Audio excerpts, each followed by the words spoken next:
Assalamualaikum warahmatullahi wabarakatuh. Izin untuk Bapak Andri Noviar, AM Eskom Kemkom, selaku dosen pengampu matkul pengantar teknologi informasi. Di sini saya ingin menyampaikan materi bab 8 mengenai sistem operasi Linux. Oke, baik, langsung saja kita masuk ke materinya. Linux adalah sebuah sistem operasi OS atau open source yang merupakan turunan dari Unix. Linux adalah sistem operasi yang disebarkan secara luas dengan bebas di bawah lisensi GNU General Public License atau GPL dan Free Software. Linux adalah SO yang akan terus berkembang dengan bebas. Apa itu free? Free tidak sama dengan gratis. Jadi free artinya kebebasan, bebas diduplikasi atau copy, bebas diubah atau modifikasi, bebas didistribusi atau jual atau disewa. Linux is free software. Sejarah Linux. Linux merupakan sebuah sistem operasi yang dibuat oleh Linus Torvalds yang terinspirasi oleh Minix. Minix merupakan sebuah sistem operasi kecil yang dikembangkan oleh Andrew S. Tannenbaum. Pada awalnya, Linux merupakan sebuah proyek hobi yang dikerjakan oleh Linus Torvalds pada waktu usia 21 tahun yang kuliah di Universitas Helsinki, Finlandia. Nah, ini tokohnya, pembuat Linux. Oke, lanjut kita lihat, ini merupakan macam-macam distro Linux seperti ada Ubuntu, Ubuntu dan Edubuntu. Lanjut, di sini manfaat Linuxnya ya, ada multitasking, dapat menjalankan perintah secara bersamaan dan akses perangkat keras secara bersamaan. Lanjut, ini multi-user, sistem operasi yang pada saat bersamaan dapat digunakan oleh lebih dari satu user yang masuk ke dalam sistem. Lanjut, virtual memory atau memori maya. Linux dapat memanfaatkan ruang pada hard disk untuk digunakan sebagai memori maya, yaitu program yang tidak aktif di RAM akan disimpan pada hard disk. Nah, ini direktori root Linux. Jadi ini terdapat root directory of the entire file system hierarchy.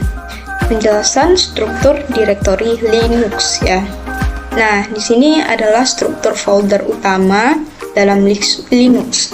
Semua dimulai dari root directory yang ditandai dengan simbol garis miring ya.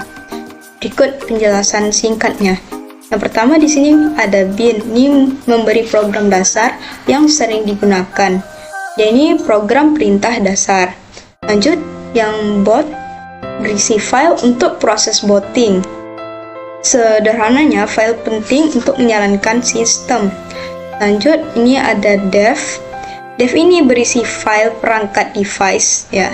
Sederhananya representasi hardware dalam bentuk file.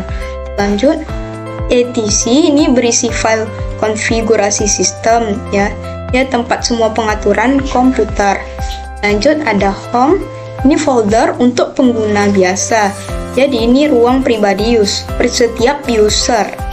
Lalu ada lib, ini berisi library yang dibutuhkan program dalam atau pustaka pendukung program. Lanjut, ini ada media, ini sebagai tempat perangkat movable terhubung seperti flash disk, DVD ya. Lanjut, ini ada NNT, ini tempat sementara untuk mount media atau partisi. Lanjut, ada OPT, ini tempat instalasi software tambahan dari luar distro. Lanjut, ada SBIN, ini program untuk administrator. Dia menjalankan perintah penting untuk admin. Ini SRV, data atau file khusus yang disediakan server, misalnya file website. Lanjut, ada TMP atau folder untuk file sementara yang akan dihapus otomatis ya. Ada USR, ini berisi aplikasi dan utilitas tambahan ya, sebagai program dan aplikasi yang diinstal. Lanjut, ada var. Ini berisi file yang sering berubah ya. Folder yang isi datanya sering update. Lanjut ada root, ini administrator utama. Lanjut yang terakhir ada prod, folder virtual yang berisi informasi tentang kernel, proses yang berjalan, atau hardware. Nah, ini folder informasi sistem. Oke, baik. Ini lanjut. Nah, di sini kita dapat melihat bagan-bagan di sini ada user, ada shell, kernel, lalu hardware ya. Jadi, shell adalah jembatan, kernel adalah otak, hardware adalah perangkat fisik.